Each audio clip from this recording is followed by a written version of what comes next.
Ready for this? Yes, I am. Yep. Το πρώτο τηλεοπτικό debate μεταξύ των δύο μονομάχων για τον πρωθυπουργικό θόκο και για τα ενία των συντηρητικών τα είχε όλα. Έντονη αντιπαράθεση, κόντρα αλλά και φιλοφρονήσεις. The smiles didn't last long.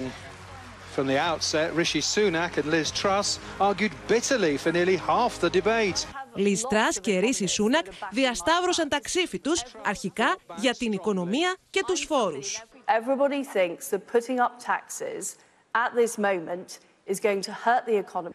I would reverse the increase in national insurance.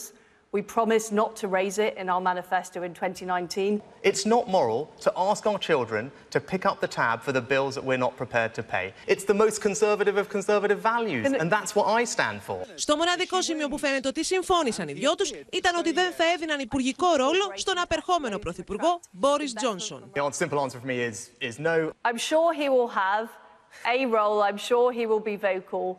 But he will not be part of the government. Πάντως, όταν ρώτησαν τον πρώην Υπουργό Οικονομικών αν θα συνεργαζόταν με την Τρας, αν γινόταν εκείνη πρωθυπουργός, ο Σούνακ ήταν θετικός. Of course I would. Okay.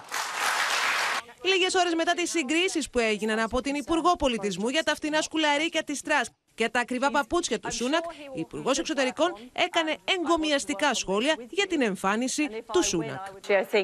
Rishi is a very finely dressed person and I'm a great admirer of his dress sense.